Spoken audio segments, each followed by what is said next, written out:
আমি এই মুহূৰ্তত আছোঁ জোনাই বিধানসভা সমষ্টিত আৰু জোনাই বিধানসভা সমষ্টিত ইতিমধ্যে নিৰ্বাচনী প্ৰচাৰ ব্যাপক কৰি তোলা দেখা গৈছে। আমি বিশেষকৈ দেখুৱাব বিচাৰিছোঁ জোনাই বিধানসভা সমষ্টিৰ যিগৰাকী বিজেপি প্ৰাৰ্থী ভুৱন পেগু আছে। ভুৱন পেগু ইতিমধ্যে ইখনৰ পিছত সিখন নিৰ্বাচনী প্ৰচাৰ সভাত অংশগ্ৰহণ কৰিছে আৰু এই নিৰ্বাচনী প্ৰচাৰ সভাত তেখেতে ইতিমধ্যে যথেষ্ট ৰাইজৰ সমাদৰ লাভ কৰিবলৈ সক্ষম হৈছে। আমি পোনে পোনে আমাৰ সৈতে আছে ভুৱন পেগু ডাঙৰীয়া। আমি আপোনাৰ কেনেকুৱা আপোনাৰ নিৰ্বাচনী প্ৰচাৰ কেনেকুৱা চলিছে? আপোনালোকে দেখিছেই পৰহি যিটো মিটিং হ'ল জোনাইত 40,000তকৈ অধিক মানুহ, আজি সেই 10-12 হাজাৰ মানুহ একদম আৰামছে। তাৰমানে আমি 5,000 মানুহে আহিব বুলি ভাবিছিলোঁ, কিন্তু আজি 12 হাজাৰ ওপৰত মানুহ আহিছে, আপোনালোকে নিজে দেখিছে। তাৰমানে চব জেগাতে আৰু কালি আকৌ মোদীজীৰ প্ৰগ্ৰামৰ কাৰণে কালি আমাৰ দুইটা ট্ৰেইন আৰু ইয়াৰ পৰা চব লগাই 25,000 মান আমি আকৌ ইয়াৰ পৰা সমষ্টিৰ পৰা যাম।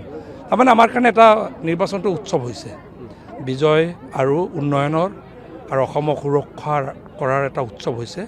আৰু জনগণ আপোনালোকে দেখিছে যিটো উৎসাহেৰে ওলাইছে, এইটো কিবা নিৰ্বাচন যেন লগা নাই, এইটো কিবা ৰাইজে যেন কিবা এটা নিজৰ কাম এটাৰ কাৰণে উৎসৱৰ কাৰণে যেন আগবাঢ়িছে।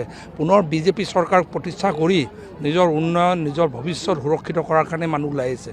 ত' মই ভাবোঁ এইবাৰ অসমৰ ভিতৰতে ৰেকৰ্ড সংখ্যক ভোটত জোনাই সমষ্টিত আমি জয়যুক্ত হ'ম। এটা কথা দেখা গৈছে যে আপোনাৰ জোনাই বিধানসভা সমষ্টিত ইতিমধ্যে 2-এটা হিংসাত্মক ঘটনা সংঘটিত হৈছে আৰু ইয়াত দোষাৰোপ কৰিছে কোনোৱে আপোনালোকৰ শাসনাধিষ্ঠিত চৰকাৰক দোষ কৰিছে, কোনোবাই বিৰোধী কৰিছে। এই ইয়াৰ মাজত এই গোটেই যিটো আপোনাৰ খেলি মেলি হৈ আছে, আপুনি কি ক'ব? তাৰমানে ইয়াত লিগেচি ইছ্যু আছে। তেখেতে আগতে যেতিয়া জোনাইত লিডাৰ হিচাপে আছিলে বহুত কংগ্ৰেছী মানুহক আক্ৰমণ কৰাইছিলে। তেখেতৰ নিজৰ তেতিয়া MSc তেখেতে যোৱা তিনিবাৰমান MSc EMO আছিলে। সেই সময়ত তাৰমানে বহুত অপকৰ্ম কৰি থৈছে আৰু তেখেতৰ EMৰ ইলেকশ্যনতো অপনেণ্ট এজন আছিলে হীৰেণ কুটুম বুলি, ঘৰ ভাঙি দিছিলে, চোৰ মাৰ কৰি পেলাইছিলে। সেই সময়তে তাৰমানে হাও দিছিলে, হীৰেণ কুটুমৰ গোটেই পৰিয়াল খানদানে জুইৰ অগ্নি হাঁকি কৰি হাও দিছিলে যে তেখেতে এদিন এই যিটো আপোনাৰ তেখেতে আমাক যিটো কষ্ট দিলে হীৰেণ কুটুমৰ পৰিয়ালক, একেধৰণে তেখেতে এদিন ভুগিব লাগে বুলি হাও দিছিলে। সেইটোৱে হাওৰ এতিয়া পৰিছে তেখেতৰ গাত।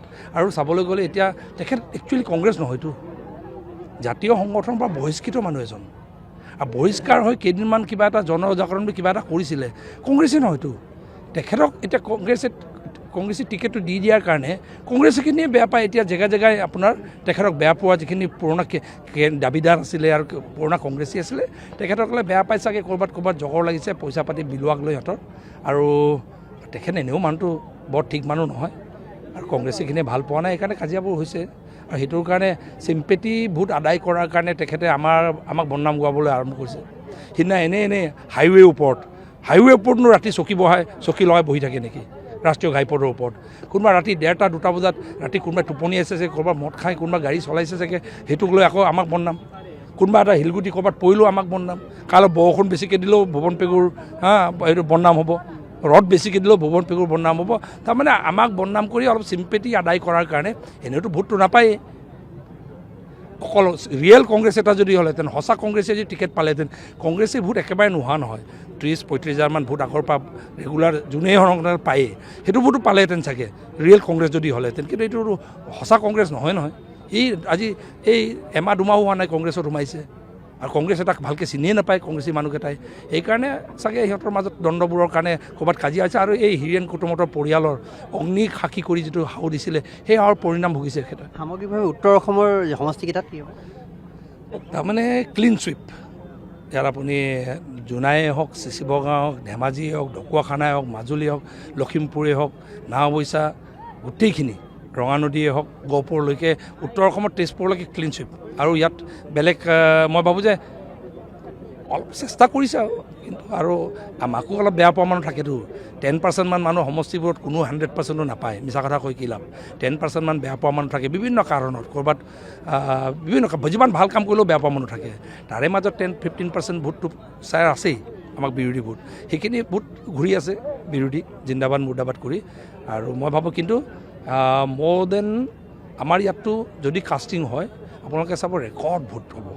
আগত যিমান আপোনালোকে আগতো নিৰ্বাচন কভাৰ কৰিছে যিটো সমাগম, এইবাৰৰ সমাগমটো বেলেগ। এইবাৰ তাৰমানে এটা উৎসৱৰ সমাগম।